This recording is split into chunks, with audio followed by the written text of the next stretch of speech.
শহীদ হয়ে যান। প্রশ্ন তো এখানেও আসে, তিনি শহীদ হওয়ার প্রয়োজন পড়লো কেন? সাহাবায়ে কেরাম কোথায় ছিল? এই প্রশ্নের উত্তর এটাই, তিনি তখন আমিরে জিহাদ হিসাবে আদেশ করেন নাই।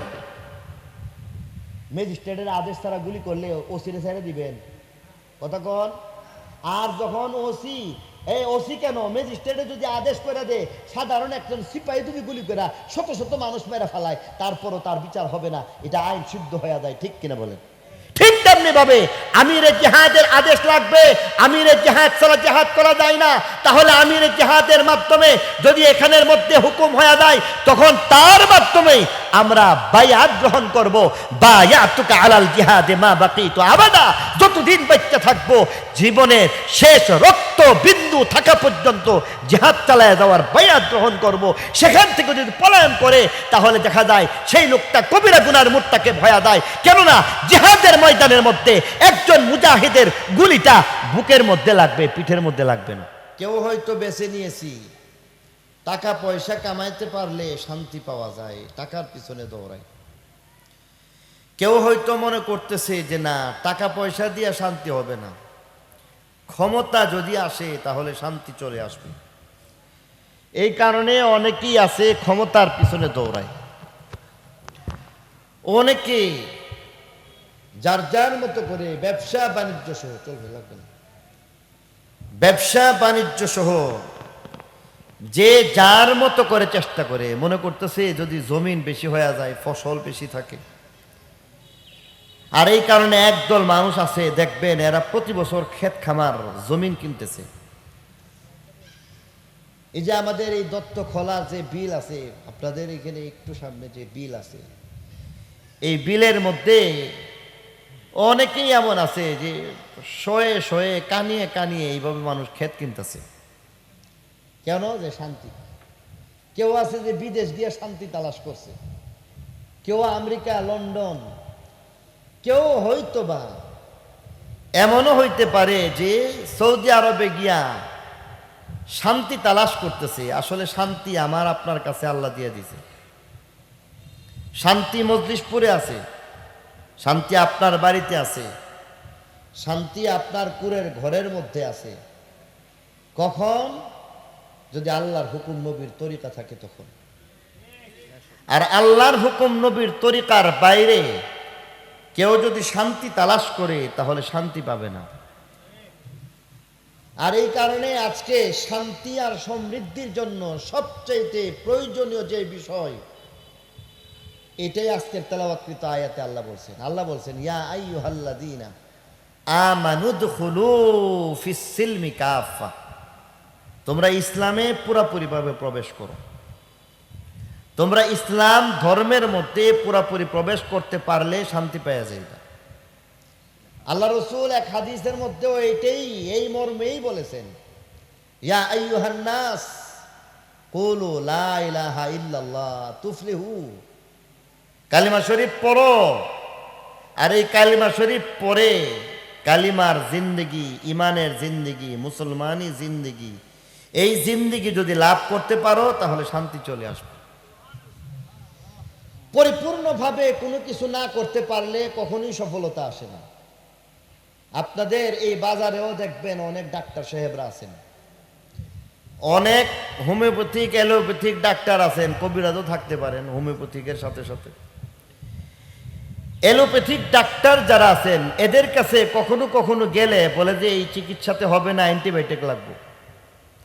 আর বলতেছেন যে আপনাকে 14 দিন সকালে একটা বিকালে একটা অ্যান্টিবায়োটিক, 14 দিন আপনারা বড়ি দিয়ে দিলাম। দেখা গেছে অনেক সময় 2 দিন যখন বড়ি খাওয়া হয়, ট্যাবলেট খাওয়া হয়, তখন সুস্থ হয়ে যায়। এমন হয় না? আচ্ছা বলুন তো, যেই লোকটা অ্যান্টিবায়োটিক ব্যবহার শুরু করলো, খাইতে আরম্ভ করলো, 2 দিন পরে সুস্থ হয়ে গেছে, এরপরে সেই ঔষধ খাওয়া দরকার না বন্ধ করবে? বুঝছে না। অ্যান্টিবায়োটিক 14 দিনের কোর্স আছে, 2 দিন খাওয়ার পরেই ভালো হয়ে গেছেন। এই অ্যান্টিবায়োটিকের বাকি 14 দিন 12 দিন আপনি ঔষধ খাওয়া লাগবে, আপনি সুস্থ হইল। এটা বন্ধ করতে পারবেন? বন্ধ করলে ক্ষতি হয়ে যাবে। বরং আপনার ভিতরে যেই একটা সমস্যা সৃষ্টি হয়েছে, আপনার শরীরের ভিতরে যে জীবাণুটা আছে, অ্যান্টিবায়োটিক ট্যাবলেট আরম্ভ করে দেওয়ার পরে বন্ধ যদি করে দেওয়া হয়, তাহলে ওই জার্মটা পুরাপুরি মরে না, বরং যতটুকু অবশিষ্ট থাকে এটা আরো 2 গুণ 4 গুণ শক্তিশালী হয়ে আবার আপনাকে অ্যাটাক করবে। তখন আপনি আরো বেশি অসুস্থ হয়ে যাবেন। এই কারণে অ্যান্টিবায়োটিক কোর্স পুরা না করলে উপকার হয় না ক্ষতি হয়? বুঝছে কোন? আরো জোরে বলেন। তাহলে বোঝা গেল কোর্স পুরা করতে পারলে তখন লাভ হয়, কোর্স পুরা না করলে লস হয়ে যায়।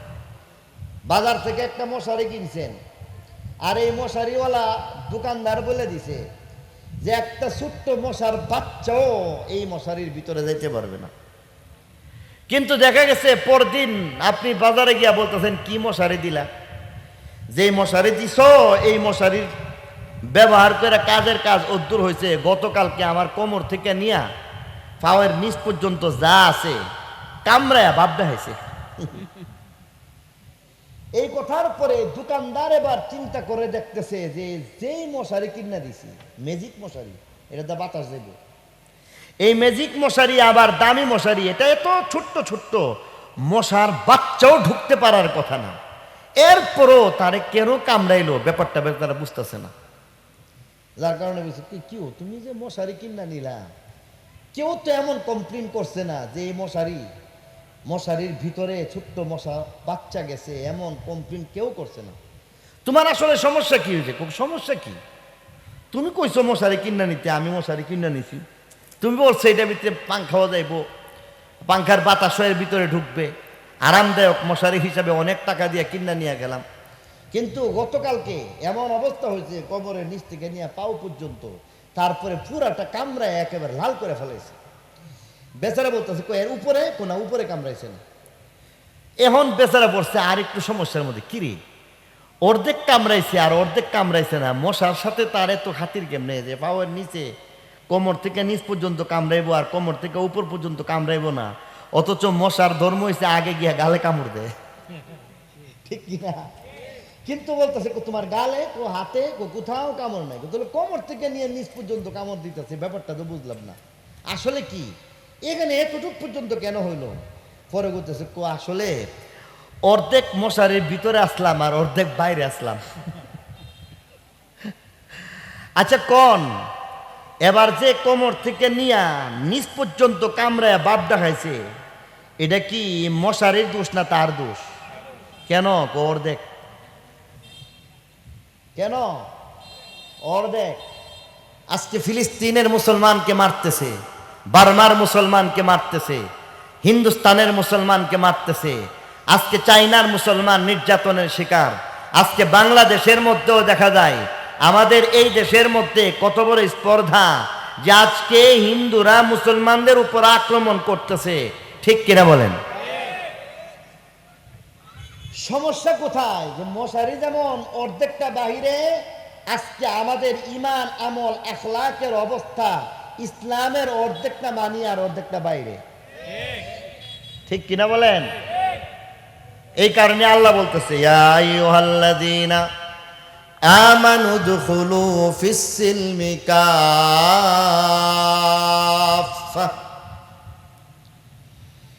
ইয়া আইয়ুহাল্লাযীনা আমানু দুখুলু ফিস-সিলমি কাফা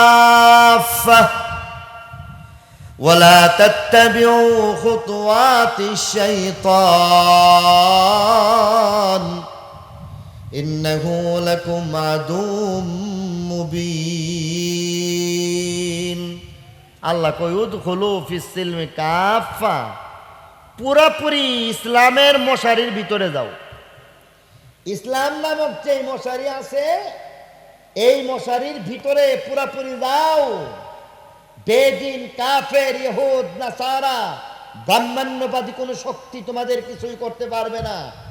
আর যদি তোমরা অর্ধেক ইসলাম নামক মশারির অর্ধেকের ভিতরে থাকো আর অর্ধেক বাহিরে থাকো, তাহলে তোমার দশা সেই লোকের, এই বলদ মার্কা কাজ যেই লোক করেছিল, অর্ধেক মশারির ভিতরে অর্ধেক বাহিরে রেখে তার মধ্যে যেমন আক্রমণ, মশার আক্রমণের শিকার হয়েছিল, আজকে আমরাও অর্ধেক ইসলাম মানি, অর্ধেক ইসলাম মানি না, এই কারণে আমাদের এই দুর্দশা। অতএব আমাদেরকে কি করতে হবে?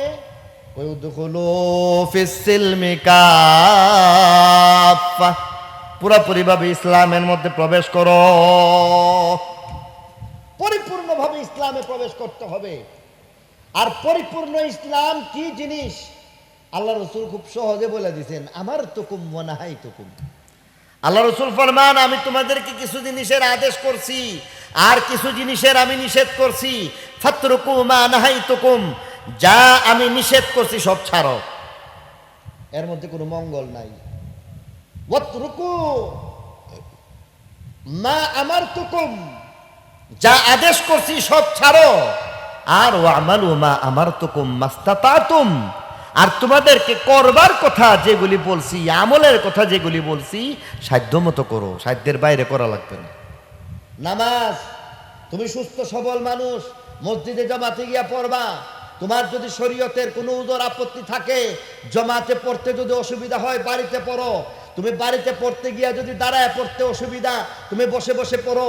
বসে বসে পড়তে কোনো যদি অসুবিধা হয়ে যায়, তুমি শুয়ে শুয়ে পড়ো। শুয়ে শুয়ে পড়তেও যদি অসুবিধা হয়ে যায়, তুমি চোখের পলকের ইশারা দিয়েও পড়তে পারো। তাও যদি না পড়ো, আল্লাহ বলেন তোমার নামাজ পড়া লাগবে না। সুবহানাল্লাহ কইতেন না? তাইলে সাধ্যের বাইরে আল্লাহ আমার নামাজের কথা বলছেন, সাধ্যের বাইরে রোজার কথা বলছেন, সাধ্যের বাইরে যাকাতের কথা বলছেন, সাধ্যের বাইরে হজ্জের কথা বলছেন। সবকিছু সাধ্যের ভিতরে করতে হবে। যেগুলি আল্লাহ আদেশ করছেন করার, সাধ্যের ভিতরে করতে হবে। আর ছাড়বার যা আছে সব ছাড়তে হবে, কোনোটার মধ্যে মঙ্গল নেই। এই কারণে পরিপূর্ণ ইসলামের মধ্যে প্রবেশ করতে হবে। আর পরিপূর্ণ ইসলাম কি জিনিস? আল্লাহ রসুলের জামানা থেকে নিয়ে এই পর্যন্ত মোটামুটি তিনটা জিনিসকে পরিপূর্ণ ইসলাম বলা যায়। কয়টা জিনিস? তিনটা জিনিসকে পরিপূর্ণ ইসলাম বলা হবে। এক নম্বর হইতেছে তালিম আর তাআল্লুম, দ্বিতীয় নম্বর দাওয়াত ও তাবলীগ, তৃতীয় নম্বর জিহাদ ফি সাবিলিল্লাহ, আল্লাহর রাস্তায় জিহাদ করা। এই তিনটা জিনিসের মধ্যে সামান্য সামান্য লম্বা আলোচনা না, আমি খুব অল্প সময়ের মধ্যে আমি কথা শেষ করে দিব। আমার পরে হযরত মাওলানা খলিল সাহেব বয়ান করবেন, এরপরে আলী হাসান উসামা সাহেব বয়ান করবেন। উনি ভৈরব নাকি পার হইতেছেন, ততক্ষণ আপনাদের কষ্ট হবে না তো? তিনটা জিনিস। এক নম্বরের কি ছিল বলেন? তালিম আর তাআল্লুম, শিখন আর শিখানো। তবলিগ ওয়ালারা কোনা শিখন আর শিখানো আছে না নাই? এক নম্বর তালিম এবং তাআল্লুম। আল্লাহ নবীর জিন্দেগির মধ্যে তালিম এবং তাআল্লুম, সাহাবায়ে কেরামের জিন্দেগির মধ্যে তালিম আর তাআল্লুম, তাবেঈনের জিন্দেগিতে তালিম আর তাআল্লুম, তাবে তাবেঈন, সালফে সালেহিন, আইম্মায়ে মুজতাহিদিন, এই পর্যন্ত যারা যারা আছেন, এরা দ্বীনকে জিন্দা করছেন। দ্বীনের প্রচার প্রসার এইভাবেই হয়েছে তালিম আর তাআল্লুমের মাধ্যমে। এক নম্বর তালিম আর তাআল্লুমের মধ্যে দুইটা ভাগ, একটা শিখন আর একটা শিখানো। শিক্ষা যদি না থাকে তাহলে কোনো কাজ হবে না। আল্লাহ রসুল গারে হেরার মধ্যে ছিলেন কি ছিলেন না? আল্লাহ রসুল যখন গারে হেরার মধ্যে ছিলেন, তখন সেখানের মধ্যে ধ্যানমগ্ন অবস্থায় যখন ছিলেন, এই ধ্যানমগ্ন অবস্থার মধ্যে জিব্রাইল আমিন হাজির হয়ে গেছেন। লম্বা ঘটনার সারাংশ হইল, জিব্রাইল আমিন একদিন গিয়া বলতেছেন, ইকরা, নবীজি আপনি পড়েন। তো উনি বলতেছেন যে মা আনা বিকারি, আমি পড়তে পারি না। আবার চাপটা ধরে কই করা পড়েন। আল্লাহ রাসূল ফরমান মা আনা বিকারি, আমি পড়তে জানি না। আরেকবার চাপ দিয়া ধইরা চাপ দিয়া তারপরে ছেড়ে দিয়া বলতেছেন এ করা পড়েন। আল্লাহ রাসূল এবারে বলতেছেন কি পড়ব, আমি তো কিছু জানি না, আমি তো এই শিক্ষা পাই নাই। আল্লাহ রাসূল জীবনও কোনো উস্তাদের কাছে পড়েন নাই, তার কোনো উস্তাদ ছিল না, তিনি অক্ষর জ্ঞান ছিলেন, উম্মি ছিলেন। কিন্তু সেই উম্মি নবী সকল জ্ঞান বিজ্ঞানের উস্তাদ হয়ে গেছেন, কারণ উনার একজন উস্তাদ আছে, দুনিয়াতে না, দুনিয়ার উস্তাদ না, ওই সেই উস্তাদ হইতেছেন দুনিয়া আখিরাতের উস্তাদ। তিনি কে? আল্লামানি রব্বি ফাআহসানা তালিমি, আদাবানি রব্বি ফাআহসানা তাদিবি। একমাত্র আল্লাহ তার উস্তাদ, এছাড়া আর কেউ উস্তাদ নাই। বলেন যে আমি পড়তে পারি না, এবার বলতেছেন কি পড়বো? জিবরাইল আমিন এবার বললেন ইকরা বিসমি রাব্বিকাল্লাযী খালাক খালাকাল ইনসানা মিন আলাক ইকরা ওয়া রাব্বুকাল আকরামুল্লাযী আল্লামা বিল কলম আল্লামাল ইনসানা মা লাম ইয়ালাম। আল্লাহ রাসূল সর্বপ্রথম শিখছেন, ঠিক কিনা বেঠিক? প্রথমে শিখছেন, জিবরাইল বলছেন পড়েন, নবী বলেন পড়তে পারি না। এবার পরে তো যখন শিখিয়ে দিলেন তিনি শিখলেন, শিখানোর পরে এবার শিখাইবার ব্যবস্থা করলেন। আল্লাহ নবী পৃথিবীর ইতিহাসে সর্বপ্রথম মাদ্রাসা বানাইলেন। সাহাবী আরকাম রাদিয়াল্লাহু আনহুর ঘরের মধ্যে এবার মাদ্রাসা বানাইলেন। সেই মাদ্রাসার মধ্যে সাহাবায়ে কেরাম একত্রিত হয়ে গেলেন। প্রথমে শিখলেন, দারে আরকামের মধ্যে শিখাইলেন। শিখন, শিখানো এটা ইসলামের প্রথম মূলনীতি। এক নম্বর মূলনীতি শিক্ষা গ্রহণ করা, শিক্ষা দেওয়া। এই শিক্ষা গ্রহণ এবং পাঠদান, এই দুইটা জিনিসের পরে আল্লাহর নবী আবার দাওয়াত তাবলীগের কাজ করলেন। কেমনে? সাফা পাহাড়ের মধ্যে গিয়া দাঁড়াইলেন। সাফা পাহাড়ের মধ্যে গিয়া দাঁড়ায় এবার নিজের পরিচয় দিয়া বলতেছেন, ইয়া আইয়ুহান নাস কুলু লা ইলাহা ইল্লাল্লাহ তুফলিহু আনা লাকুম নাসিহুন আমিন। লোক সকল শুনো, আমি হইলাম তোমাদের দরদি এবং বিশ্বস্ত একজন বন্ধু। কুলু লা ইলাহা ইল্লাল্লাহ, দাওয়াতের কাজ আল্লাহর নবী শুরু করে দিয়া বললেন কালিমা পড়ো, কালিমা পড়ার মাধ্যমে তোমরা মুক্তি পাওয়া যাইবা, তুফলিহু সফল হয়ে যাইবা, মুসলিম উম্মাহ তুমি শান্তি পায়া যাইবা, সমৃদ্ধি পায়া যাইবা, দুনিয়াতে কামিয়াব, কবরে হাসরে আখিরাতে সব জায়গায় তুমি কামিয়াব হয়ে যাইবা। আল্লাহ নবী এবার তালিম আর তাল্লুমের পরে দাওয়াতের কাজ শুরু করে দিলেন। এমন ভাবে দাওয়াতের কাজ করলেন, দিনের বেলা রাতের বেলা, হাটে বাজারে ঘরে বাহিরে প্রকাশ্যে গোপনে সবাইকে কালেমার দাওয়াত দিলেন। বলি সুবহানাল্লাহ। তাহলে ইসলামের দ্বিতীয় মূলনীতির নাম হইতেছে তাবলীগ, ঠিক কিনা বলেন? এই তালিম তাআল্লুম দুইটা জিনিসের মধ্যে এক নম্বর শিখন, এরপরে দ্বিতীয় নম্বর শিখানো। শিখন শিখানো এটা যদি আগে যদি শিক্ষা না থাকে তাহলে আপনি তাবলীগ করতেন না। কারণ আপনি তো আগে শিখতে হবে ছয় উসুল, ঠিক কিনা বলেন? ছয় উসুল আপনি জানলেন না, তখন মানুষের কাছে গিয়া বলতে পারবেন? পারবেন না। তাহলে বোঝা গেল আগে ছয় উসুল আপনাকে শিখতে হবে। আগে কোরআন শিখতে হবে, হাদিস শিখতে হবে, দ্বীনের কথাগুলি শিখতে হবে। আল্লাহ নবী আগে শিখছেন, শিখানোর ব্যবস্থা করছেন, মাদ্রাসার ব্যবস্থা করেছেন, তাবলীগের ব্যবস্থা করছেন। এই দ্বিতীয় মূলনীতির পরে নির্দিষ্ট একটা সময় পর্যন্ত পরিবেশ কায়েম হয় নাই, অপেক্ষা করছেন, সবর করছেন। করছেন নাকি করেন নাই? মক্কি জিন্দিগির মধ্যে কোন যুদ্ধটা হয়েছে আমারে বলেন? বদরের যুদ্ধ মক্কায় না মদিনায়? কয় না। হেই মেয়ে কন না কেন? বদরের যুদ্ধ, এই যুদ্ধের বিধান বা জিহাদের বিধান সর্বপ্রথম পৃথিবীর মধ্যে মক্কি জিন্দিগির মধ্যে আসছে না মদিনা জিন্দিগির মধ্যে আসছে? মদিনা শরীফ গেছেন পরে। হিজরত যতদিন হয় নাই ততদিন জিহাদ হয় নাই, জানেন না কথাটা? জিহাদ শুরু হয়েছে কখন? যখন হিজরত করে মদিনা শরীফ গেছে। তো মক্কার জিন্দিগি 10 বছরের জিন্দিগির মধ্যে আল্লাহ নবী কোনো একটা জিহাদ করেন নাই, ঠিক কিনা বলেন?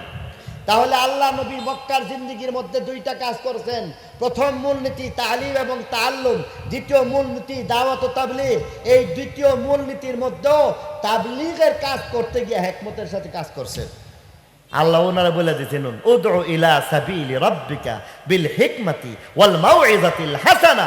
বলতেছে এই নবীজি, আপনি হিকমতের সাথে সুন্দর সুন্দর কথা বলে, কৌশল অবলম্বন করে মানুষকে বুঝাইয়া সমঝাইয়া কোরআনের পথে, আলোর পথে, জান্নাতের পথে আহ্বান করতে থাকেন। এটা যে মক্কি জিন্দিগির মধ্যে হয়েছে, মক্কি জিন্দিগির মধ্যে এই কারণে আল্লাহ রাসূল বলে দিয়েছেন সিলবান কাতাআত ওয়াফু আম্মান যালামাক ওয়া আহসিন ইলা মান আসাআ ইলাইক। একজনের সাথে তোমার কাজ্জা হয়ে গেছে, তার সাথে মিল্লা যাওগা। সুবহানাল্লাহ। কোন কাজ্জা হয়ে গেছে কি করা? মিল্লা যাও। কাজ্জা করুন ভালো না। সিলমান কাতার, যার সাথে তোমার দুস্তি আছে তার সাথে সম্পর্ক জোড়ানোর দরকার নাই, ভালোবাসা এমনি আছে, মোহাব্বত এমনি আছে, ঠিক কিনা? আর বলতেছে যার সাথে ভালোবাসা নাই তারে সালাম দিতেও কষ্ট লাগে। এই কারণে আল্লাহ নবী ফরমান নফসের জিহাদ করো। সর্বপ্রথম মক্কি জিন্দেগির মধ্যে নফসের জিহাদের কথা বলে দিয়েছেন। পরিবেশ কায়েম হয় নাই, জিহাদের কথা বলেন নাই। আগে যোগ্যতা অর্জন করার জন্য তালিম তাআল্লুম শিক্ষার ব্যবস্থা করছেন। শিক্ষা ছাড়া, যোগ্য মানুষ হওয়া ছাড়া দাওয়াতের কাজ করা যাবে না, শিক্ষা ছাড়া জিহাদ করা যাবে না। এই কারণে প্রথমে তালিম তাআল্লুম, দ্বিতীয়ত এই তালিম তাআল্লুমের বাস্তবায়ন হইতেছে তাবলীগ। মক্কি জিন্দেগির মধ্যে নরম নরম সুন্দর সুন্দর কথা বলে দাওয়াতের কাজ করো। করছে কিনা? আর বলছে ওয়াফু আম্মান যালামাক, যে তোমার জুলুম করছে তারে মাফ করে দিও। সুবহানাল্লাহ, আরো জোরে বলে সুবহানাল্লাহ। এই সুন্দর কথা আখলাকের মাধ্যমে আসছে। ওয়াহসিন ইলা মান আসাআ ইলাইক, আর বলতেছে একজন তোমার বিরাট ক্ষতি করছে, মাফ করে দিও, বদলা নিও না, আর সাথে সাথে তার একটু উপকার করে দিও। সুবহানাল্লাহ বলে। এটা মক্কি জিন্দেগি, তালিম তাআল্লুম দাওয়াত ও তাবলীগ, এটা মক্কি জিন্দেগি। এই মক্কি জিন্দেগির মধ্যে এই কাজ চলতেছে। চলতে চলতে চলতে চলতে সর্বশেষ ইসলামের তৃতীয় মূলনীতির মধ্যে চলে আসতে হয়েছে কোথায়? ও জিহাদ ফি সাবিলিল্লাহ, আল্লাহর রাস্তায় জিহাদ করা লাগবে। এটা কখন? যখন পরিবেশ হইছে। পরিবেশ ছাড়া মক্কি জিন্দেগির মধ্যে আল্লাহ নবী জিহাদ করছেন? কথা কয় না কেন? আরো জোরে বলেন। হযরত উমর রাদিয়াল্লাহু তাআলা আনহু মক্কা শরীফে মুসলমান হয়েছেন কি হয়েছেন না? হযরত আব্বাস রাদিয়াল্লাহু আনহুর মতো বীর পাহলওয়ান, হযরত হামজার মতো বীর পাহলওয়ান, ওনারা সকলেই এমন ছিলেন একজন একটা এলাকার জন্য যথেষ্ট ছিল। হযরত উমরের মতো ব্যক্তি, যার ব্যাপারে আমরা এটা জানি হযরত উমরের সামনে দাঁড়াইবার মতো কেমন এমন সাহস মক্কা শরীফের মধ্যে কেউ ছিল না, এটা যেমন সত্য, সেই উমরের মতো ব্যক্তি হযরত হামজার সামনে দাঁড়াইবার মতো ক্ষমতা ছিল না। এটা তো আমরা জানিই না। আমরা তো এটাই জানি হযরত উমরের মতো ব্যক্তি যখন আল্লাহর নবীর দরবারে উপস্থিত হইয়া নবীজিকে শহীদ করার চেষ্টা করেছিল, পরবর্তীতে আল্লাহ ওনার হেদায়েত দিয়ে দিছে। উনি আর সেখানে গিয়ে আল্লাহ নবীর মাথা আনতে গেছে না, বরং সেখানে মুসলমান হইতে গেছে, ঠিক কিনা বলেন? কিন্তু এখানের মধ্যেও ঘটনা এটা অনেকে আমরা হয়তো জানি না।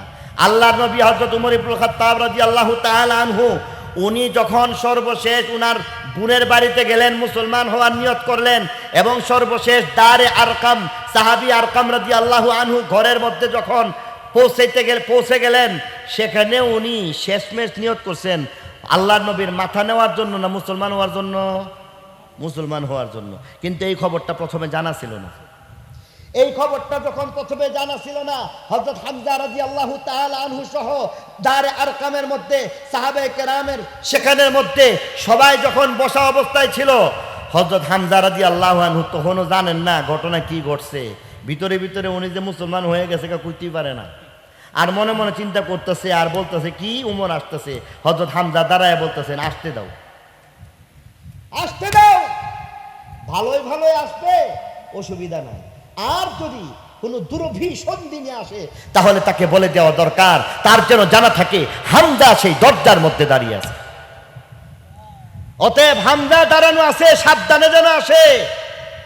মায়ের বুককে যেন খালি করতে যদি না চাই, যদি ছেলে মেয়েকে এতিম করতে না চাই, যদি বিবিকে এমন ভাবে বিধবা করতে না চাই, তাহলে সে আসতে পারে, আর নয় আমি আসি। হযরত হামজা দাঁড়াইছে দরজার মধ্যে দাঁড়ানো অবস্থায়। হযরত উমর আসতেছেন মুসলমান হওয়ার জন্য। হযরত উমর যে মুসলমান হওয়ার জন্য আসতেছেন, বিষয়টা হযরত হামজার অজানা ছিল, আর এই কারণে তিনি দরজার পাশে দাঁড়ায়া যেই কিনা হযরত উমর ইবনুল খাত্তাব রাদিয়াল্লাহু তাআলা আনহু ভিতরে প্রবেশ করছেন, ভাই সাহেব বেয়াদবি মাফ করেন, এমনি দইরা খালি একটা সিফা মারছিল, আর কিছু করছিল না। তাও আবার ডান হাতে না বাম হাতে এইভাবে দইরা, ইউসুফ ভাই আয়েন আপনার দেখা একটু, এমনি দইরা একটা খালি এমনি সিফা দিছিল, জিব্বাটা বলে উদ্দুর বাইর করে দিছিল। আরো জোরে বলেন আল্লাহু আকবার।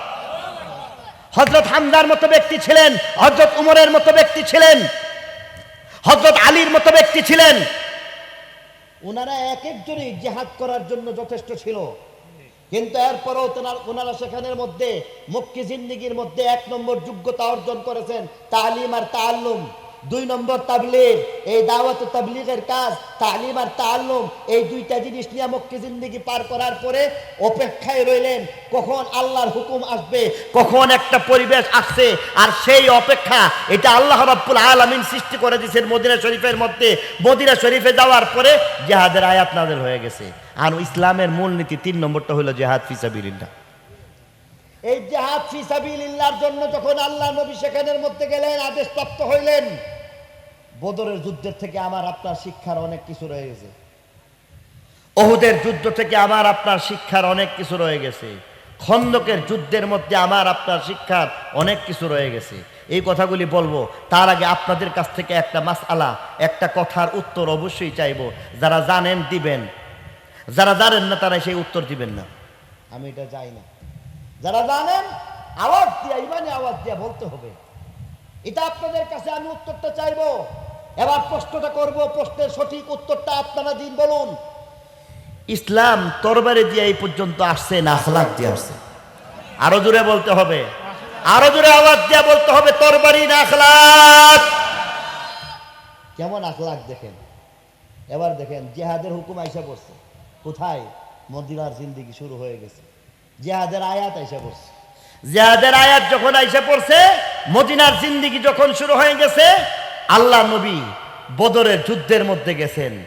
এখানের মধ্যে দেখেন কতগুলি তালিম আর শিক্ষা আমার জন্য আছে, আপনার জন্য আছে, প্রত্যেকটা মুসলমানের জন্য আছে। আচ্ছা বলুন তো দেখি, বদরের যুদ্ধের মধ্যে কয়জন সাহাবী ছিলেন? কয় না রে, আরে এরা গুসা দালাইছে, জামুগা বেমদা লাগতেছে। কৌজোর আমনে তো খালি জানি কি কইতাছেন আল্লাহই জানে। আমরা জেহাদ করতে মোটামুটি রেডি হয়েছিলাম, 2 জন মুসলমানকে মেরে লেছে। এখন তো এই মজলিশপুরের হিন্দু যা আছে সব বাড়িতে আগুন লাগাইতে বললে রেডি আছে, আর আপনি রাও করেন না, কেউ বেমদা লাগতেছে। হ্যাঁ, তাহলে আপনারা উত্তর দিবেন, দিবেন তো? বলতেছিলাম সেখানের মধ্যে মদিনা শরীফে বদরের যুদ্ধের মধ্যে সাহাবীর সংখ্যা কতজন ছিল? আর আওয়াজ দিয়ে বলেন কতজন? 313 জনের সাথে 313টা ঘোড়া ছিল। এই বুঝতে শুন না কোয়েন, 313 জনের সাথে 313টা ঘোড়া ছিল, 313 জনের সাথে 313টা উট ছিল, 313 জনের সাথে 313টা লৌহ বর্ম ছিল, 313 জনের সাথে 313টা তনের সাথে 313টা ঢাল ছিল, 313 জনের সাথে 313 জোড়া, 313 জোড়া এমন বুট যা যুদ্ধের মধ্যে প্রয়োজন, জুতা, এই জুতা পরিধান করার মতো ব্যবস্থা ছিল, খাদ্যের ব্যবস্থা ছিল, টাকা পয়সার ব্যবস্থা ছিল। জীর্ণ শীর্ণ অবস্থায় যারা ছিলেন 313 জন সাহাবায়ে কেরাম, এই 313 জন সাহাবায়ে কেরামের সাথে তারা হইলেন পৃথিবীর মধ্যে সবচাইতে নিরীহ, ঠিক কিনা বলেন? এই 313 জন সাহাবায়ে কেরাম তারা ছিলেন পৃথিবীর মধ্যে সবচাইতে দুর্বল। 313 জন সাহাবায়ে কেরাম ছিলেন পৃথিবীর ইতিহাসের মধ্যে, পৃথিবীর মধ্যে তদানীন্তন সময়ের মধ্যে সবচাইতে গরিব মানুষ, ঠিক কিনা বলেন? পক্ষান্তরে আরেক পার্শ্বে কতজন যেন ছিল, আঙ্গুল দিয়ে দেখাই দিছি, আরো জোরে কোন? এই 1000 মানুষ, 1000 তারা ছিল পৃথিবীর মধ্যে তদানীন্তন সময়ের মধ্যে সুপার পাওয়ারের মালিক। পৃথিবী একদিকে আর মাত্র 313 জন একদিকে, এই পৃথিবী একদিকে, সারা পৃথিবী একদিকে, যেখানে মাত্র 1000 নয়, বরং এই 1000-এর পিছনে পুরা মক্কা শরীফ রয়েছে, পুরা পারস্য রয়েছে, পুরা বর্তমান যে রোম রয়েছে, এই বর্তমান ইতালি রয়েছে। 313 জনের বিপক্ষে আগুনের পূজারীরা ছিল, 313,000 মানুষের পিছনে ছিল আর যারা ব্রাহ্মণ্যবাদী শক্তি, 1000 মানুষের পিছনে ছিল নাস্তিক্যবাদী শক্তি, 1000 মানুষের পিছনে ছিল এমন সকল কুফরি শক্তি, আল কুফরু মিল্লাতুন ওয়াহিদা, সকল শক্তি ছিল। আর মাত্র একটা সামান্য নমুনা হিসাবে 1000 মানুষকে দিছে, ঠিক কিনা বলেন? আর এই 313 জন যে আছে এরা হলো সবচেয়ে দুর্বল, সবচেয়ে গরিব, সবচেয়ে নিরীহ, সবচেয়ে কমজোর, যাদের খাদ্যের পর্যন্ত ব্যবস্থা ছিল না। এই মানুষগুলিকে নিয়ে আল্লাহ নবী গেছেন, খালি পায়ে হাঁটতে হাঁটতে গেছেন। আর আল্লাহ নবী রাতের অন্ধকারের মধ্যে হাত আসমানের মালিকের দিকে উঠায়া বলতেছেন, ইয়া রাব্বি ইন শি'তা লাম তু'বাদ, ও আমার রব, তুমি যদি যাও পৃথিবীর মধ্যে আর কোনোদিন তোমার নাম নেওয়া হবে না, তাহলে এই 313 জনকে শেষ করে দাও। আল্লাহ নবী ফরমান, এই 313 জনকে যদি শেষ করে দেওয়া হয়, আল্লাহ শব্দটা বলার মতো পৃথিবীতে আর কেউ থাকবে না। তুমি যদি চাও এটা করতে পারো। আল্লাহর নবীর ডাক আল্লাহ শুনছেন না শুনেন নাই? আল্লাহর নবীর ডাক শুননা সারা পৃথিবীর বিপক্ষে আল্লাহ রাব্বুল আলামিন মাত্র 313 জন নিরস্ত্র, দুর্বল, সবচেয়ে কমজোর এই মানুষগুলিকে সারা পৃথিবীর বিপক্ষে বিজয় দান করেছেন। ঠিক কিনা বলেন? তাহলে বোঝা গেল জিহাদের হুকুম আসছে, আর এই হুকুম আইসা বুঝাইছে তরবারির জোরের দ্বারাই জিতা সম্ভব। আরো জোরে বলেন। তাহলে কি বুঝাইলো? ওয়াবাইয়াত্তাকিল্লাহা ইয়াজআল লাহু মাখরাজা, যে আল্লাহর উপর ভরসা করে আল্লাহ তার সকল রাস্তা খুলে দেয়। ওয়াবাইয়াত্তাকিল্লাহা ইয়াজআল লাহু মাখরাজা, ভরসাটা আল্লাহর উপরে করো, আর উসিলা মাত্র 313 জনের উপর করো। 313 জনের উসিলা করে যখন আমার আল্লাহর নবী আল্লাহর উপর ভরসা করে, আল্লাহ বলে তোর তরবারি লাগবে না, তোর রসদ লাগবে না, রেশন লাগবে না, সামান লাগবে না, তরবারি লাগবে না, উট লাগবে না, ঘোড়া লাগবে না, লৌহ বর্ম লাগবে না। আমি আল্লাহ সাহায্য করলে সারা পৃথিবীর বিপক্ষে 313 জনকে বিজয় দিয়া দে। খন্দকের যুদ্ধের মধ্যে বহু জাতিক বাহিনী দ্বারা মুসলমান মদিনা শরীফের মধ্যে আক্রান্ত হয়ে গেলেন। মুসলমান যখন বহুজাতিক বাহিনীর দ্বারা আক্রান্ত হয়ে গেলেন, এবার মুসলমানদের সংখ্যা কিছুটা বাড়ছে। 3000 বাহিনী, 3000-এর বাহিনী, তার মধ্যে মুসলমান যেমন আছে কিছু মুনাফিকও আছে। 3000-এর বাহিনীর মধ্যে কিছু নতুন মুসলমান আছে যারা দুর্বল ইমানদার, আর অপর পক্ষে বহুজাতিক বাহিনী চলে আসছে। বহুজাতিক বাহিনী বুঝেননি? সব জাতের দল, মক্কা শরীফের যত দল আছে সবাই, মক্কার বাহিরের যত দল সবাই, মদিনার ভিতরের মধ্যে যারা আছে তারাও যোগ দিছে, মুনাফিকরা যোগ দিছে, কাফেররা যোগ দিছে, ইহুদ নাসারা সবাই যোগ দিছে। আর সারা পৃথিবীর সকল কুফরি শক্তি একত্রিত হয়ে এবার এক পক্ষে মাত্র 3000-এর একটা বাহিনী, অপর দিকে 10,000-এর বাহিনীর ব্যাপারে আবু সুফিয়ান রাদিয়াল্লাহু তাআলা আনহু সবাইকে নিয়ে একত্রিত হইয়া বলতেছে এবার খেলা হবে। আল্লাহ কো দাঁড়া এবার আমারও বলার ঘোষণা হইতেছে খেলা হবে। আল্লাহ বলে ওয়া মাকারু ওয়া মাকারাল্লাহ ওয়াল্লাহু খায়রুল মাকিরিন। কো তোরা খেলা হইব? হ্যাঁ, খেলা দেখতে যা। খন্দকের যুদ্ধের মধ্যে এবার বড় কঠিন মুসলমানদের বিপদ চলে আসলো। কঠিন সময়ের মধ্যে এবার দেখে গেছি ভিতরে ভিতরে মুনাফিকরা মুসলমানদের বিপক্ষে কাজ করতে শুরু করলো। মুনাফিকরা কয় আরে সর্বনাশ, সারা পৃথিবী একদিকে আর আমরা মাত্র 3000 একদিকে, বহুজাতিক বাহিনী 10,000-এর বাহিনী, আর মাত্র 3000-এর বাহিনী নিয়ে করমটা কি? রৌদ্রের মধ্যে সেখানে কেন যাইব? পাথর খনন কেন করা হইবে? খন্দক কেন খনন করা হইবে? এমন কথা বলে বলে যখন তাদেরকে ফুসলাইল, আর কেহ কেহ এমন মুনাফিক তারা এবার নিজেদের জান বাঁচাইবার জন্য বলতে শুরু করতেছে যদি যুদ্ধ লাগিয়া যায় তখন পালাইবার ব্যবস্থা থাকবে না। এই কারণে আগে আগে জিহাদের ময়দান থেকে বাঁচবার জন্য আল্লাহ নবীর দরবারে গিয়া বলতেছে ও আমার নবী, ও ইয়া রাসূলুল্লাহ, বাড়িতে মানুষ নাই, ক্ষেতের ফসলগুলি ওঠানো লাগবে, মা বোনদেরকে এবার অনিরাপদ অরক্ষিত অবস্থায় রেখে আসছি। অতএব এই অবস্থার মধ্যে আপনি যদি অনুমতি দিতেন বাড়ি ঘর আগে খেয়াল করা লাগবে, জান বাঁচানো ফরজ। জান বাঁচানো তো ফরজ। আল্লাহ নবী জানেন, জানার পরও বলেন, কোরআনের আয়াতের মধ্যে আল্লাহ বলতেছেন ওয়া মা হিয়া বিআওরা, তাদের বাড়ি ঘর অরক্ষিত ছিল এমনটা নয়, আসলে তারা সুতা বাহানা দিয়া নিজেদের জান বাঁচানোর চেষ্টা করি। এবার যখন সেখান থেকে তারা পলায়ন করলো, তার সাথে সাথে আরো কিছু মুসলমান কমজোর ইমানদার তাদেরকেও নিয়ে গেল গা। আর বলতেছে শোনো শোনো, এই মুহাম্মদের কথা বলে নিজের জান মাটিতে ফালায় দিলে হবে না, চলো আমরা চলে যাই। যাইতে যাইতে যাইতে যাইতে দেখা গেছে একবারে কমতে কমতে অনেকেই গেছে গা, বেশ অর্ধেক গেছে গা। একটা পর্যায়ে 25 দিন পর্যন্ত এমন ভাবে অবরুদ্ধ অবস্থার মধ্যে থাকলেন। আর এই কঠিন সময়ের মধ্যে মুসলমানদের মধ্যে হইতে দুর্বল ইমানদার আর যারা মুনাফিক তারা যাইতে যাইতে 3000-এর মধ্যে হইতে মাত্র 300+ আছে। 300-এর কিছু বেশি, ধরে নিন 300। বদরে আছে 313 জন, আর এখানে আছে 300, আরো কম। বদরের মধ্যে বিপক্ষ মানুষ ছিল 1000, আর খন্দকের যুদ্ধে বিপক্ষের মধ্যে আছে কমপক্ষে 10,000।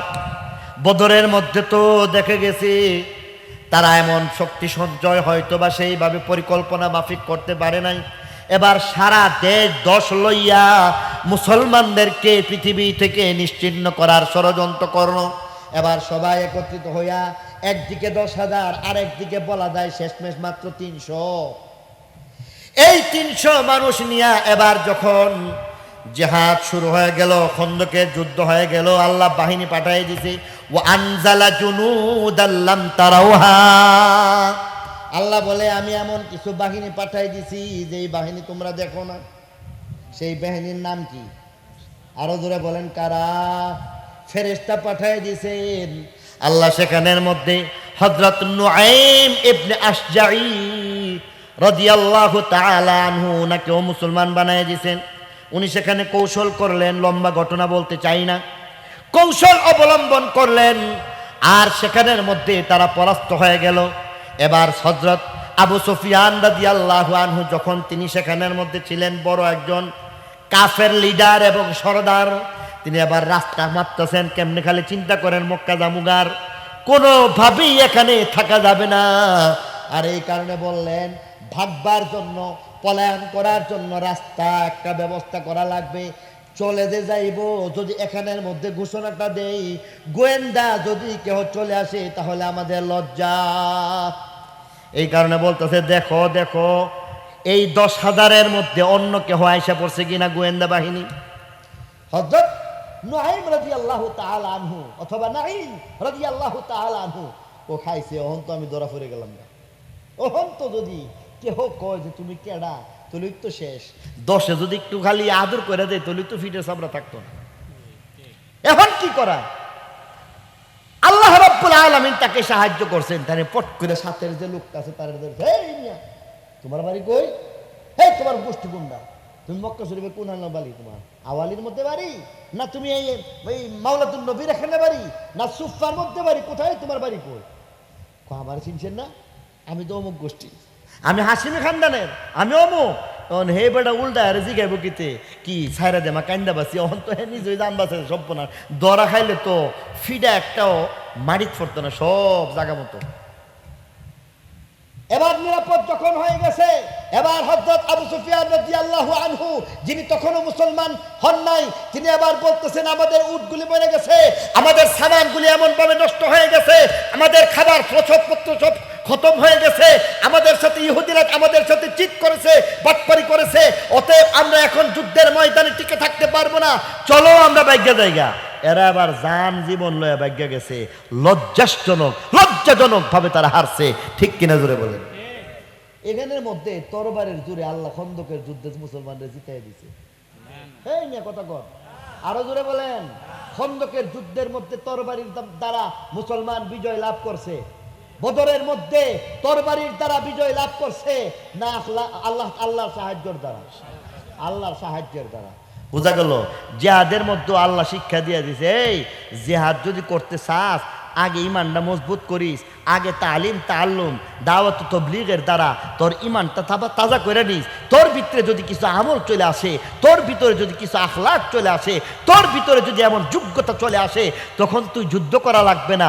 তুই যখন হযরত উমরের মতো এমনভাবে খালি পায়ে হাঁটতে হাঁটতে যখন যাইবি, আর তোর গুলামকে যখন সেই উপরের মধ্যে বসায় দিবি, উটের মধ্যে বসায় দিয়া রশি টানতে টানতে যাইবি, তখন তোর যুদ্ধকরণ লাগবে না, যুদ্ধ ছাড়াই আল্লাহ তোকে বিজয় দিয়ে দিব। এই মজবুত ইমান নিয়া একটা আখলাকের মাধ্যমে যদি যুদ্ধ করতে পারো তাহলে তোমার বিজয় সুনিশ্চিত। ঠিক কিনা জোরে বলেন? তাহলে জিহাদ করব ঠিক, তরবারি প্রস্তুত রাখতে হবে ঠিক, সব কলা কৌশল রাখতে হবে ঠিক, কিন্তু বিশ্বাসটা কার উপরে? আরো জোরে বলতে হবে কার উপরে? একমাত্র আল্লাহর উপরে রাখতে হবে। তাহলে জিহাদের ইসলামের তৃতীয় মূল ধারার মধ্যে যদি জিহাদ বলা হয়, জিহাদ করবার আগে আমার ইমানটা মজবুত করা লাগবে, আমার দিলটাকে ঠিক করা লাগবে। জিহাদ করবার আগে দিয়ে আমার আমলটাকে সংশোধন করা লাগবে। জিহাদ করার আগে দিয়া আসবাব দ্বারা কোনো কিছু না হওয়ার ইয়াকিন দিলের মধ্যে বসাইতে হবে। গায়রুল্লাহ থেকে কোনো কিছু না হওয়া আর একমাত্র আল্লাহ থেকে কিছু হওয়া, এই বিশ্বাস অন্তরের মধ্যে বসায়া এরপরে তুমি জিহাদের ময়দানের দিকে যাইবা। ঠিক কিনা বলেন? 3 নম্বর ব্যবস্থা হইতেছে, তারপরও জিহাদ যে করবা এমনি করলে হইতো না, অনেক মূলনীতি আছে জিহাদের। অনেক অন্যতম মূলনীতির মধ্যে হইতে 1 নম্বর মূলনীতি হইতেছে তোমার জন্য একজন আমিরে জিহাদ লাগবে। 2 নম্বর তার হাতে বায়াত গ্রহণ করা লাগবে। 3 নম্বর জিহাদের পরিবেশ সৃষ্টি হওয়া লাগবে। দারুল হারব না হইলে জিহাদ করা যাবে না। তাহলে 1 নম্বর আমিরে জিহাদ লাগবে। ঠিক কিনা বলেন? আমিরে জিহাদ ছাড়া জিহাদ যদি করা হয় তাহলে এই জিহাদের মধ্যে কেউ মৃত্যুবরণ করলে শাহাদতের মর্যাদা পাইবে না। হযরত উসমান রাদিয়াল্লাহু আনহু খালি আমি একটা আদেশ করলেই চলতো, ঠেকায় দাও, এই যারা নাকি আততায়ী যারা আসতেছে এদের সাথে তোমরা জিহাদ করতে শুরু করো। কিন্তু হযরত উসমান গনি রাদিয়াল্লাহু আনহু এই আদেশ করেন নাই, কারণ বলতেছেন আমার দ্বারা রক্তপাতের সূচনা হবে, এই কলঙ্কের দাগ আমি নিয়ে কবরে যাইতে চাই না।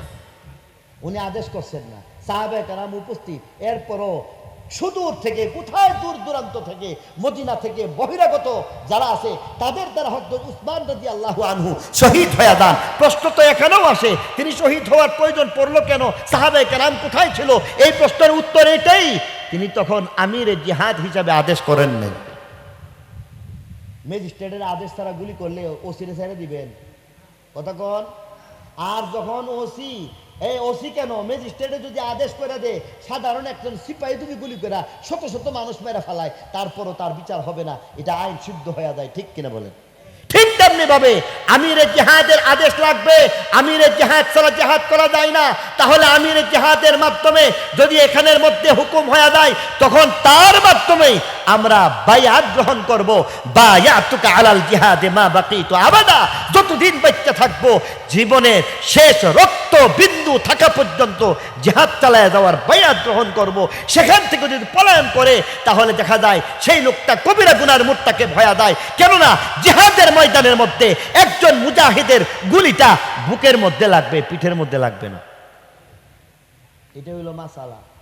তাহলে জিহাদের মূলনীতির মধ্যে একজন আমিরে জিহাদ লাগে নাকি লাগে না? আরো দূরে বলতে হবে, লাগে না। 2 নম্বর বায়াত লাগবো। 2 নম্বর কি লাগবো? বায়াত করতে হবে। 3 নম্বর পরিবেশ লাগবে। হযরত শাহ ওলিউল্লাহ মুহাদ্দিস দেহলভী রহমাতুল্লাহি আলাইহি হিন্দুস্তানকে দারুল হারাব ঘোষণা করছেন। পরিবেশ হয়ে গেছে। এই পরিবেশ যখন সৃষ্টি হয়ে যায়, দারুল হারবের মতো একটা অবস্থা যদি হয়ে যায়, জিহাদের মতো একটা অবস্থা সৃষ্টি হয়ে গেলে বাকি 2টা 3টা মিলাইয়া এরপরে জিহাদ করেন, আন্দা জিহাদ করলে কাম হতো না। আজকে কোথায় হিন্দুদেরকে নিয়ে কোনো একটা বিষয় হয়ে গেছে। ইসলাম কত সুশৃঙ্খল জিনিস জানেন? ইসলাম কত সুন্দর জিনিস জানেন? ইসলাম এই কথা বলে না যে ফরিদপুরের 2 জনকে মেরে ফেলাইছে আর আপনি মজলিসপুরের যত মন্দির আছে সব আপনি আগুন দিয়ে পুড়ে লাইবেন, এটার নাম জিহাদ না। ইসলাম এই কথা বলে না যে আইন নিজের হাতের মধ্যে উঠায় নাও। ইসলাম সুশৃঙ্খল একটা জীবন ব্যবস্থার নাম। অতএব জিহাদ করতে হবে। এই জিহাদের জন্য আমার আপনার সুনির্দিষ্ট নিয়ম শৃঙ্খলা মেনে তারপরে সেই নিয়ম অনুযায়ী জিহাদ চালায় যেতে হবে। মেরে মুহতারাম দোস্ত বুজুর্গ, তাহলে ফরিদপুরের যে ঘটনা ঘটলো সেই ঘটনার জন্য আমাদের কিছুই করার আছে না নাই? অবশ্যই আছে। আমাদের অবশ্যই করণীয় আছে। আমাদের করণীয়র মধ্যে হইবে আইনের প্রচলিত যে আইন রয়েছে সেই আইনের ভিত্তিতেই তাদের বিচার করা সম্ভব। আর এই জন্য দুর্বার আন্দোলন গড়ে তুলতে হবে। আর এই জন্য ডাক যদি চলে আসে স্লোগানে মিছিলে ব্রাহ্মণবাড়িয়া থেকে আবার ঢাকায় সে রাজপথকে কাঁপাইয়া আরো একটা শাপলার চত্বর, এবং সেখান থেকে সরকারকে বাধ্য করতে হবে, সরকার যেন তাদেরকে বিচার করতে বাধ্য হয়ে যায়। সেই ডাক যদি চলে আসে, কে রাজি আছেন? এবার দেখি পারবেন তো ইনশাআল্লাহ। কাফন হইলেও সমস্যা নাই, কাফনের কাপড় নিয়ে হইলেও আমরা যাইতে পারবো, রাজি আছি ইনশাআল্লাহ। তবে সাবধান, আমরা কোনো সময় অন্যায়ের বিচার অন্যায় দ্বারা করব না। আমার প্রতি একটা অন্যায় করছে, আমি আরেকটা অন্যায় করতে পারি না। মেরে মোহতারাম দোস্ত বুজুর্গ, বয়ান আমার শেষ, মূল কথায় চলে আসি। আল্লাহ বলতেছেন, ইয়া আইয়ুহাল্লাযীনা আমানু দুখুলু ফিস-সিলমি কাফা, পরিপূর্ণভাবে ইসলামের মধ্যে প্রবেশ করো। ওয়ালা তাত্তাবিউ খুতুওয়াতিশ শাইতান, শয়তানের পদাঙ্ক অনুসরণ করবা না। ইন্নাহু লাকুম আদুম মুবিন, শয়তান প্রকাশ্য একটা দুশমন। অতএব পরিপূর্ণ ইসলামের মধ্যে প্রবেশ করতে চাইলে মূলনীতিতে চলে যেতে হবে, তালিম এবং তাআল্লুম মূলনীতিতে চলে যাইতে হবে, দাওয়াত ও তাবলীগ মূলনীতিতে চলে যাইতে হবে, জিহাদ ফি সাবিলিল্লাহ। সব কয়টা বিষয়ের মধ্যে প্রত্যেকটা মূলনীতির মধ্যে সুনির্দিষ্ট নিয়ম নীতি আছে না নাই? আল্লাহ আমাদের সবাইকে কথাগুলি বুঝা মানা আমল করার তৌফিক দান।